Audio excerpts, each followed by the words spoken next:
Salut mes couillasses, j'espère que vous allez bien. Donc on se retrouve pour faire la vidéo résumée du Royal Rumble 2014 qui a eu lieu la nuit de dimanche à lundi comme d'habitude.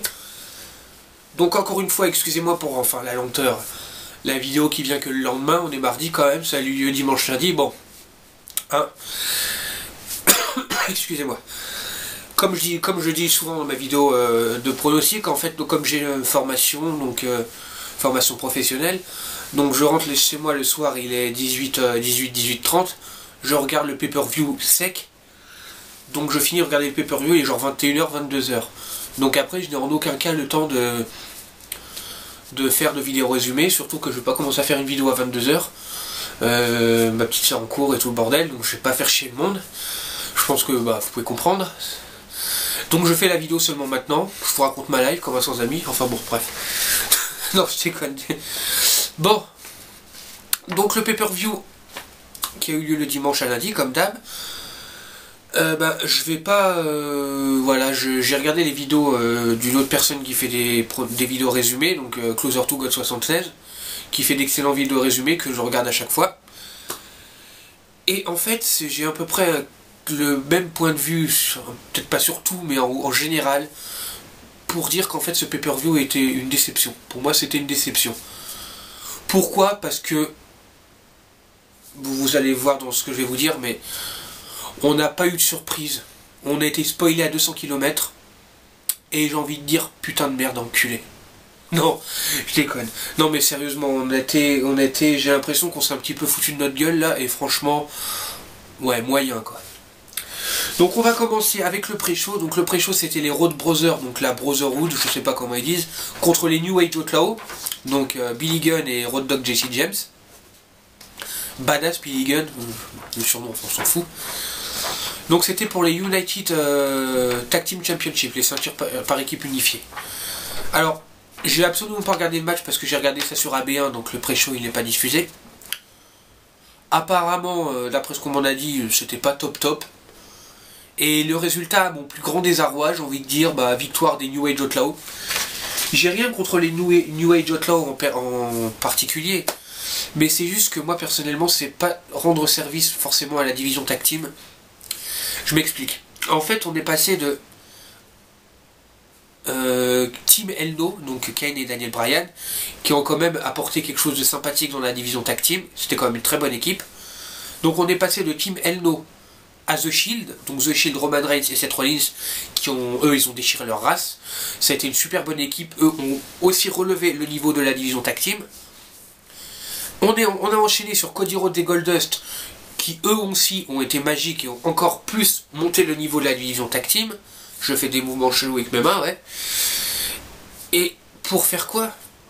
Une équipe, une des meilleures équipes qu'on a eu cette année, se faire taper par les papilles. Enfin bon, j'ai rien contre eux, mais bon, voilà quoi. Les New Age Outlaws, je sais pas quel âge ils ont, les bonhommes. Après, ça veut pas dire parce qu'ils ont 50 berges que c'est de la merde. Mais reconnaissez que c'est pas rendre service à la division tag team, quoi. On va passer des frères Rhodes, qui ont déchiré tout, à les New Age Outlaws. On se doute bien qu'ils vont pas rester champions très longtemps. Pourquoi ils nous font ça, quoi? Moi, ça m'a... Voilà. Bon. Je pense bien que c'est pour amener la feud entre Cody Rhodes et Goldust, surtout que après ça s'est un petit peu continué. Mais voilà, quoi. Ils auraient pu nous mettre quelque chose d'autre. Moi, j'aurais préféré, à la limite, que ce soit les Rails américains, ou... je sais pas, moi... Qu'est-ce qu'on a d'autre comme équipe heel? Je vois pas. The Shield, non, ils étaient dans le Rumble. Je sais pas, moi, quelque chose de mieux que les New Age Outlaws, quoi. Ouais, bon. Chacun de ses goûts. Je ne critique pas les New Age Outlaws en personne, je critique le fait qu'on est passé d'une équipe 5 étoiles à une équipe moins bonne pour moi. Voilà. Bon, première déception de la soirée. Je suis désolé s'il y en a qui sont contents de voir les New Age Outlaws champions. Je fais qu'exprimer mon point de vue. Voilà. Donc, premier match officiel de la carte. Daniel Bryan contre Bray Wyatt. Alors là, franchement... Moi j'ai déboulé, je me suis mis devant ma télé et ça a commencé avec ce match, donc j'avoue que j'ai kiffé ma race. Le match génial, franchement, comme as. Daniel Bryan, franchement, et Bray Wyatt sont de super catcheurs. Daniel Bryan, il a plus rien à prouver. Bray Wyatt, pour moi non plus. Bray Wyatt n'a plus rien à prouver. Il a fait ses preuves. Dans sa gimmick, il est juste magique, magnifique, excellent, beau gosse. Non, j'ai quatre. Non, il est magnifique, il tient très bien sa gimmick, il en est flippant ce gars, non, c'est génial, 5 étoiles. Donc 2 matchs très brutal, franchement, c'était assez fort. Eric Rowan et Luke Harper qui sont bannis très rapidement du ring par l'arbitre, donc en fait ça fait un truc du genre Bray Wyatt qui a balancé Daniel Bryan en dehors du ring, ou enfin Daniel Bryan s'est retrouvé en dehors du ring, et un des deux frères, je sais plus c'est lesquels, a voulu en fait prendre Daniel Bryan pour le rebalancer dans le ring. L'arbitre il a grillé, il a fait bon bah vous deux vous dégagez, hop. Ça a duré quoi, 1 minute, ils sont partis direct. Bon. Donc ça peut être une bonne chose parce que le fait que Daniel Bryan soit resté seul face à Bray Wyatt, qui est resté seul lui-même, ouais, c'est logique, hein, je dis de la merde encore. Bon. C'est encore plus crédibilisé Bray Wyatt parce que ça prouve qu'en fait il sait se défendre tout seul, que c'est pas juste un glandu qui se cache derrière ses deux barbus. Voilà. Donc Bray Wyatt, en plus même pas une fois il a essayé de s'enfuir. S'il y a eu une fois vers la fin du match qu'il est sorti du ring, mais c'était vraiment pour reprendre un peu de souffle, c'était pas dans quelqu'un je me barre en courant, non non. Donc Bray Wyatt qui a tenu très bien sa gimmick, qui est juste parfait. Daniel Bryan qui est en feu comme d'hab, il nous a fait des trucs de malade. Et donc à la fin, bah justement à la fin, quand ce fameux moment où Bray Wyatt en fait sort du ring pour prendre un peu l'air, Daniel Bryan enchaîne des sauts de topé suicida, je crois que ça s'appelle, pour en fait éclater Bray Wyatt contre les barrières de sécurité. Il le fait une fois, il le fait 2 fois, et à la 13e fois il se fait intercepter, et Bray Wyatt il lui porte son Sister Abigail directement sur la barrière de sécurité, donc sur la gueule la première, sur la barrière de sécurité. La barrière d'insécurité, comme ils disent Christophe Agius et Philippe Chéreau. Daniel Bryan au sol, il le prend, il le met dans le ring, il lui reporte son Sister Abigail, et il gagne le match comme ça, voilà. Donc victoire, Daniel Bryan, un très bon match, franchement, heureusement qu'il était là, parce que sinon, ouais, bon. Très bon match, j'avoue que là, 4 étoiles, génial. Alors ensuite, on a le Big Show contre Brock Lesnar. Vous voyez ma gueule que je fais là? Voilà. À quel point il m'a fait kiffer ce match. Ce match, j'appellerais même pas ça un match. Pour moi, c'était de la merde. Excusez-moi, mais c'était une... Oh putain, vas-y, c'est quoi ça? Putain.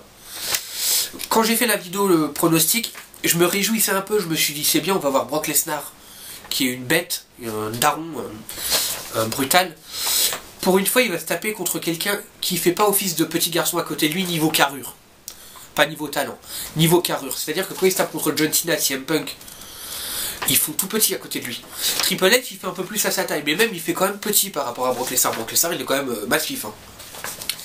Et là, pour une fois, c'était l'inverse. C'était Brock Lesnar qui faisait l'office de petit garçon contre le Big Show, qui lui est carrément une grosse armoire à glace, quoi. Je me disais, ça va être intéressant de voir ce que ça va nous donner. Un changement de style, pour une fois Brock Lesnar va affronter un plus gros que lui, peut-être que ça va être intéressant. Ben on n'a même pas eu de match, parce que cette espèce de grosse tapette, excusez-moi de ce que je vais dire, et je n'ai rien contre Brock Lesnar en personne, mais là il a pas mal perdu de mon estime, hein, parce que le mec qui se fait appeler la bête, qui est censé défoncer qui il veut, quand il veut, où il veut, il a pas eu les boules d'aller affronter le Big Show face to face, il s'est pointé avec une chaise, et il a tapé dedans. J'ai envie de dire, mais où est-ce que t'as filmé Brock, où est-ce que t'as mis tes corones, comme on dit? Oh mais sérieux, attends. Il aurait très bien pu aller l'affronter normal, quoi. Alors c'est peut-être le but de la compagnie de faire passer Brock Lesnar pour un daron qui met des coups de chaise à tout le monde. C'est quoi ça? Le gars il s'est pointé, il met coup de chaise. Ouais, attends, c'est quoi ça? Donc je vais résumer. Brock Lesnar qui se pointe sur le ring. Dès qu'il monte sur le ring, il y va en courant. Paul Heyman qui lui a passé une chaise. Hop, il tatane Big Show avec une chaise. Avant même que l'arbitre ait le temps de faire sonner la cloche. Il passe 10 minutes à tataner le Big Show, genre boum boum boum avec une chaise, il lui tape sur la gueule. Au bout d'un moment, l'arbitre arrive à remettre Brock dans le coin. Il fait relever le Big Show pour voir si le Big Show il est en état de se battre. Il fait sonner la cloche. Début du match, j'ai envie de lancer le chrono tellement voilà. Brock Lesnar veut refaire son beau gosse, il revient avec la chaise, il tape. Big Show lui met son KO punch en plein dans la gueule. Brock Lesnar, ça lui a mis un full stop direct. Par terre. Il relève Brock Lesnar. Big Show relève Brock Lesnar. Il lui met 2-3 tannées dans le bide. Brock Lesnar contre. Met un F5. fin du match. Le match a duré quoi? 30 secondes. Champagne. À la fin du match, Brock Lesnar retourne prendre une chaise, retatane le Big Show pendant un bon 10 minutes. Je vais reprendre une phrase que a dit Closer to Code 76, il fallait bien tuer le temps. Hein. Voilà. Donc, match complètement à chier. Je suis désolé, je suis cru pour ce match parce que c'était une totale déception. Je m'attendais à un match de bourrin, pas forcément technique, pas forcément beau, mais au moins quelque chose de construit, et pas cette merde. Voilà. Désolé, mais c'était à chier. Voilà. Je suis un peu cru aujourd'hui, je suis un peu froid. C'est pas parce que je vais être désagréable, c'est parce que franchement, il y a des trucs qui sont pas passés. Voilà. Donc, Big Show, Brock Lesnar, ça n'est pas passé. Voilà. Donc victoire de Big Show qui a quand même porté de Brock Lesnar qui a quand même porté son F5, mais bien qu'il ait porté son F5, pour moi ça ne l'a en rien crédibilisé en tant que la bête. Voilà. Alors ensuite on passe à John Cena contre Randy Orton. Hashtag enthousiasme. C'est du vu et du revu et du revu et du revu et du revu, etc. Quand le match a débuté, c'est ce que j'ai fait. J'ai fait encore. Bon, allez, on va se retaper ça. John Cena contre Randy Orton pour le WWE World Heavyweight Championship. Match classique, pour pas dire vu et revu. Bah, je vais le dire, c'est un match qui est vu et revu. Et qui a mal vieilli. Tout simplement, je dis mal vieilli, parce qu'en fait, la rivalité John Cena contre Randy Orton est fade. Celle-là. Encore une fois, je me souviens qu'en 2008, 2009, même 2007, on a eu diverses rivalités de John Cena Randy Orton. C'était magnifique. On a eu des Randy Orton qui mettaient des coups de pompe dans la gueule de tout le monde en tant que la vipère. C'était la vipère là. Maintenant, c'est plus la vipère. C'est quoi? Ouais, bon. Mettait des coups de pompe dans la gueule à tout le monde. Il blessait les gens. Il allait il tatanait le daron John Cena, il l'a refait là, mais bon voilà. Ouais, c'est pas ça qui est très impressionnant. C'était vraiment impitoyable Randy Orton. Encore une fois, je rappelle le match que j'avais vu une fois, c'était un I Quit match. Randy Orton avait passé son temps à torturer John Cena avec des menottes, des coups de bâton, des machins. Ça, c'était du bon match. C'était de la bonne rivalité, c'était intense, ça avait le peps. Qu'on aime ou qu'on n'aime pas l'un ou l'autre, ça avait de la gueule. Maintenant, John Cena, Randy Orton, ce n'est plus que l'ombre de ce que c'était, je trouve. Surtout quand on en a bouffé et rebouffé, c'est bon, quoi. Overdose. Alors, match très serré, deux athlètes de niveau similaire. Donc, quand je dis deux athlètes de niveau similaire, j'ai pas envie de me prendre un full stop dans la gueule, comme j'ai envie de dire. C'est qu'en fait, ils ont du mal à prendre le dessus l'un sur l'autre. Il y en a qui va me dire, mais non, John Cena il est mieux que Randy Orton. L'autre qui va dire, non, Randy Orton il est mieux. Chacun ses goûts. Moi, je suis neutre en ce qui concerne les deux. Je suis pas neutre en ce qui concerne Randy Orton parce que pour moi, ce n'est plus l'ombre aussi de ce qu'il était. Ce n'est plus l'Apex Predator. Je le préfère encore face. Je trouve qu'il est encore plus mou en heal qu'en face.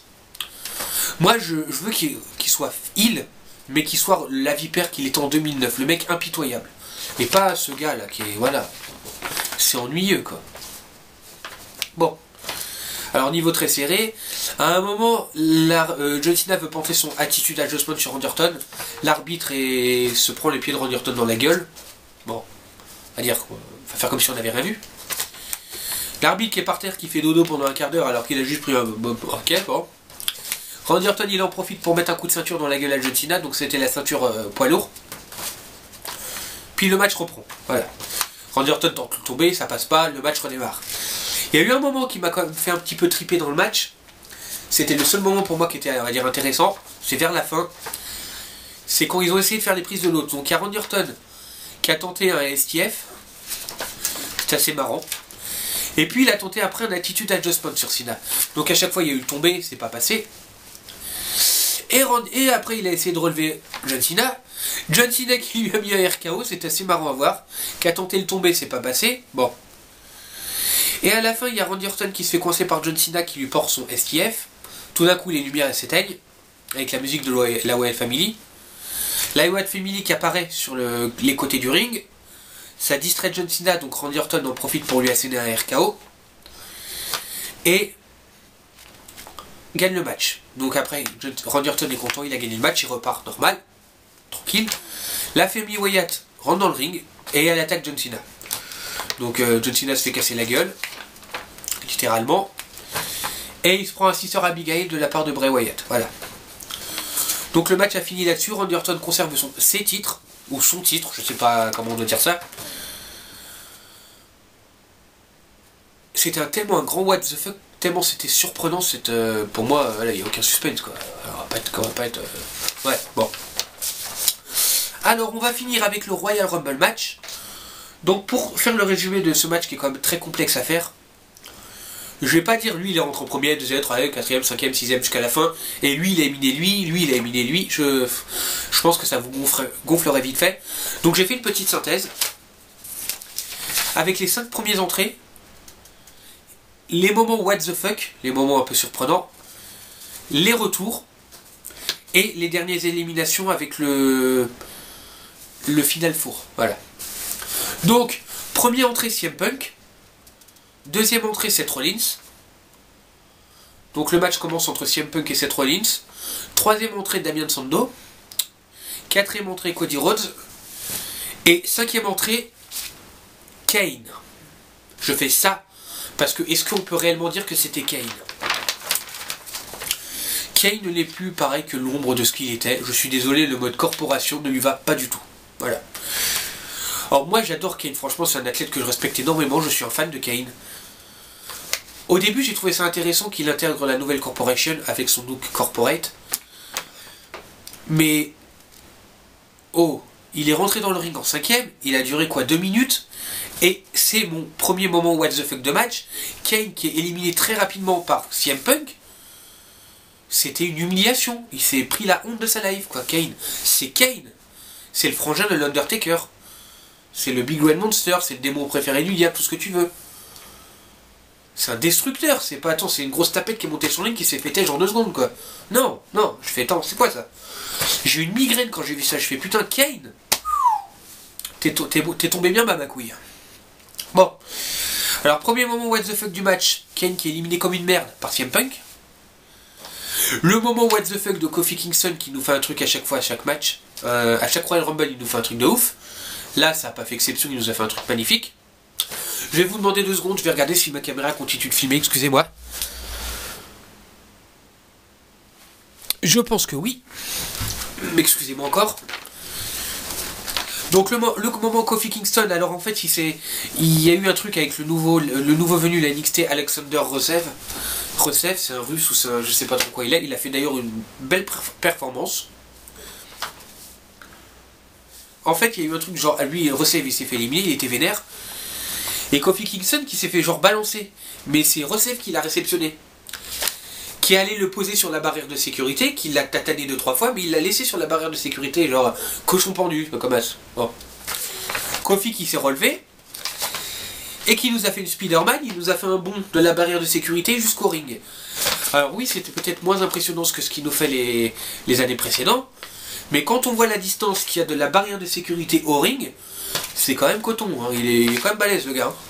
Donc ouais, le moment what the fuck de Kofi Kingston, d'ailleurs il nous en a fait un deuxième en se retournant par les pieds aux cordes, c'était magnifique aussi. Goldust, qui élimina volontairement Cody Rhodes. Il y a eu un truc du genre Goldust qui voulait tataner, je sais plus c'était qui. Et en fait, l'autre s'est esquivé et il a tatané Cody Rhodes. Donc Cody Rhodes s'est retrouvé... Oui, tataner, c'est mon... J'ai envie de dire ce mot-là aujourd'hui, je suis désolé. Cody Rhodes s'est fait éliminer. Et je crois que c'est Dean Ambrose, ou je sais plus, excusez-moi si je me suis trompé, qui arrivait par derrière et qui l'attège aussi. Cody Rhodes, Goldust. Donc ensuite, il y a eu... Dean Ambrose, vers la fin du match, qui a fait sa pute. Là pour le coup, voilà, il a fait sa pute. Il a tenté d'éliminer Roman Reigns, mais il s'est loupé, il n'a pas réussi à l'éliminer. Roman Reigns, il a mis quelques temps à se rendre compte de ce qui s'était passé, mais il était très vénère. Seth Rollins a chopé Dean Ambrose, ils ont commencé à s'embrouiller d'ailleurs. Mais pourquoi tu fais ça? T'es ouf ou quoi toi? Ouais, oh, non, non, on reste unis s'il te plaît. Antonio Cesaro, qu'on a profité pour essayer de tège les deux en même temps, Dean Ambrose et Seth Rollins. Roman Reigns il était tellement vénère qu'il est arrivé, il a tège les 3 d'un coup. Même ses 2 potes, il les a tège, il a fait c'est bon, vous me saoulez là. J'en profite pour souligner, là, parce que je pense pas que je l'ai noté, je veux souligner la performance de Antonio Cesaro, qui à mes yeux est déjà un face. Voilà. Tout simplement parce que le mec se fait acclamer comme pas possible. Quand est-ce qu'il va se débarrasser de José Bové et de l'autre abruti? Il faut qu'il se grouille là, parce que il perd son temps là. Le mec il est respecté comme jamais, faut qu'il tège les deux boulets, c'est tout. Bon. Et dernier moment, je dirais à la fin, c'est un dernier moment what the fuck. Ensuite on enchaîne avec les retours. Donc premier retour, Kevin Nash. Ouais, Papy Nash. J'ai rien contre lui, mais ouais, ça m'a fait ni chaud ni froid de le voir revenir. Sheamus, alors là j'ai kiffé ma race, je fais putain enfin mon rouquin il est de retour. Ah c'est bien ça. Bon. Dolph Ziggler, que bon il n'était pas absent depuis très longtemps, mais bon ça a quand même fait on va dire plaisir de le revoir. Pas mal de monde avait misé sur lui pour la victoire, mais je pensais pas que voilà. Moi j'apprécie un peu Dolph Ziggler, sans plus hein. C'est vrai que bon on m'a dit une fois bah ta superstar préférée c'est Dolph Ziggler tout simplement parce qu'en fait je vous montre. Oui bah j'ai acheté le t-shirt de Ziggler, bah oui bah, si j'ai acheté c'est parce que je trouvais que le bleu c'était original, c'est tout. Je ne suis en aucun cas fan absolu de Dolph Ziggler. J'apprécie ce gars en tant qu'athlète, même s'il a quand même fait pas mal de cons ces temps-ci avec du côté officiel, en disant des conneries, c'est pour ça que d'ailleurs ils sont des push. Il a joué un peu le gogol là-dessus, le blond, j'ai envie de dire, bon. Même si je n'ai rien contre les blonds. Hein. Je n'ai rien contre personne d'ailleurs. Hein. Bon. Mais ouais, j'apprécie Dolph Ziggler, mais je le voyais absolument pas gagner. Ça, c'était. Voilà. Donc, JBL, franchement son retour, excellent. Le mec il se pointe en mode beau gosse, il enlève son costard. Hey, il a duré 3 secondes, il s'est fait tège. C'est marrant, tiens, je prends ma veste de costume. Il s'est fait tège par Roman Reigns comme une merde. Il a fait oh. Bon, allez, je retourne commenter. En fait, ils sont battés les couilles quoi. Enfin, moi il s'est fait plaisir. Moi j'ai envie de dire, c'est bien. John Bradshaw les feed, tu t'es fait plaisir, tu t'es amusé. Voilà, c'est bien. Au moins lui s'amusait. Alors, bah c'est tout. Alors, le dernier moment, si, le final four, à la fin, on avait CM Punk, Batista, Roman Reigns et Sheamus. Dernier moment what the fuck du match, Kane, qui revient par derrière, qui était quand même vexé d'avoir été humilié, je le comprends, qui pécho CM Punk, qui l'élimine lui-même, qui le tatane un peu et qui lui fait un chokeslam à travers la table des commentateurs. Donc CM Punk éliminé, ce pour entretenir le début de sa feud avec The Authority, ça c'est clair. Donc les trois derniers, Batista, Roman Reigns et CM Punk, et Sheamus, excusez-moi. Donc, alors Kane élimine CM Punk, Roman Reigns élimine Sheamus. Les deux finalistes c'est Roman Reigns et Batista. Et là il y a vraiment eu peut-être le seul petit moment de suspense, même si on se doutait bien que ce soit Batista qui va gagner. Parce que oui, Batista élimine Roman Reigns. On n'a pas vu venir le spoil à 3 km quoi, parce que ça fait un mois qu'on nous tatane. Batista va revenir et en plus il va gagner. Mais fuck la logique, fuck le suspense quoi. Comment tu veux vendre du rêve avec un pay-per-view qui est annoncé comme le plus grand Royal Rumble de toute l'histoire, si t'annonces le vainqueur 15 jours avant, c'est quoi ça? Putain. Franchement, j'ai kiffé ma race quand Batista est revenu sur le ring parce que ça fait 4 ans que j'attends que Batista revienne. C'est mon catcheur préféré, je l'ai toujours dit. Mais à la fin, j'en étais amené à être pour Roman Reigns. Pourquoi? Parce que ça aurait fait au moins un peu de suspense. Ça m'a déçu. Voilà. Je suis content que Batista ait gagné le Rumble. J'adore Batista. Mais, ouais. Où est la surprise? Où est la joie de regarder ça s'il n'y a pas de suspense? Où est l'intérêt? Voilà. Donc si vous avez quelque chose que j'ai dit, que vous n'êtes en aucun cas d'accord avec moi, il n'y a aucun souci, vous pouvez répondre. Hein. Moi ça me fera plaisir de communiquer avec vous, ça je trouve que j'ai dit une connerie, parce que bon j'en dis assez souvent, ça. Et je tiens à noter la performance de Roman Reigns, qui... J'ai toujours adoré Roman Reigns, mais là personnellement, avec Batista, c'est maintenant Roman Reigns, c'est mon catcheur préféré. Je ne vais pas vous raconter ma life, mais il a tellement une prestation digne... C'est Danny Ange, un de mes collègues youtubeurs, qui avait laissé une fois un commentaire sur Roman Reigns, et il avait dit Roman Reigns c'est un dieu du ring. Et ben oui, je suis d'accord, Roman Reigns c'est un dieu du ring, il s'est tapé comme un dieu pendant tout le match. Il a d'ailleurs battu le record d'élimination de Kane, qui était à 11, lui il en a éliminé 12, superstar. Il a été parfait, aucun défaut. Il a fait son match magnifiquement. Et franchement, j'étais admiratif devant Roman Reigns, qui est franchement, il est magnifique ce gars-là, il est... Waouh, j'étais sur le cul, franchement. Roman Reigns, pour moi, est l'homme de ce pay-per-view. Voilà, c'est lui qui a... Excusez-moi pour la petite coupure, en fait c'est mon appareil photo qui commence juste à me casser les couilles. C'est qu'en fait quand je filme ma vidéo, c'est qu'au bout d'un moment en fait ce coup il se met automatiquement en veille. Donc c'est pour ça que des fois, je sais pas si vous voyez quand mes vidéos, vers la fin il y a une petite coupure et ça reprend. C'est parce qu'en fait mon appareil photo en fait se met automatiquement en veille. Même s'il y a encore de la mémoire, hein, il se met en veille ce coup. Donc ça coupe tout. Des fois je continue à parler comme un con dans le vide, blablabla, puis en fait je me rends compte que je filme plus quoi. Donc je suis comme un gogol à parler tout seul. Ouais. Donc j'étais en train de vanter les mérites de Roman Reigns qui franchement a élevé le niveau de ce pay-per-view totalement. D'ailleurs il a eu le droit à l'ovation et aux acclamations qu'il méritait parce que franchement il a vendu ça hyper bien. Roman Reigns franchement chapeau. Comme je viens de le dire, mon catcheur préféré maintenant avec Batista parce que il a clairement vendu du rêve. Voilà. Donc je vais finir là-dessus la description de ce pay-per-view qui était une déception pour moi. Donc je sais pas s'il y en a qui ont aimé ce pay-per-view, qui ont été satisfaits par ce qu'ils ont vu. Ceux-là, je suis content pour vous, c'est bien. Si vous avez aimé ce que vous avez vu, tant mieux, j'ai envie de dire. Le but du jeu, de toute façon, c'est de s'amuser, de passer un bon moment. Donc si ça vous a plu, c'est cool, c'est bien. Moi, personnellement, j'ai eu beaucoup de déceptions parce que je m'attendais à mieux. Et les spoils de 15 km de long, 15 jours à l'avance, ça me broie littéralement les boules, là. Voilà. Donc j'espère qu'on va pas en avoir tout le temps des trucs comme ça parce que sinon ça va juste me démotiver. Je dis pas que je vais arrêter de regarder le catch, hein, je regardais toujours, je kiffe ma race, hein, ça, mais avec moins de passion qu'avant parce que s'il te spoil tout à 15 km, encore une fois, où est l'intérêt de regarder? Voilà. Donc j'espère que c'était qu'une petite erreur de parcours, surtout sur le retour de Batista qui était spoilé il y a un mois. Chacun est libre de penser ce qu'il veut. Moi j'ai quand même adoré le retour de Batista parce que c'est mon catcheur préféré aussi, que j'adore. Et ça m'a fait plaisir de le revoir après 4 ans d'absence. Voilà. Donc je pense qu'il y en aura beaucoup qui seront déçus de la victoire de Batista. Moi je suis peu partagé, même si j'adore Batista, mais le fait qu'on était prévenu il y a un mois et qu'il n'y a aucun suspense me refroidit un peu. Voilà. Donc encore une fois, chacun est libre d'avoir son point de vue. Le tout c'est de savoir respecter le point de vue d'autrui sans aller le titiller, parce que moi c'est quelque chose qui m'agace un peu. Je parlais dans ma vidéo pronostic d'un petit coup de gueule que j'ai fait parce que il y en a qui s'amusent à les titiller d'autres. Let's go Cena, Cena suck, Cena c'est un connard, c'est un enculé. Mais non, Cena c'est le meilleur.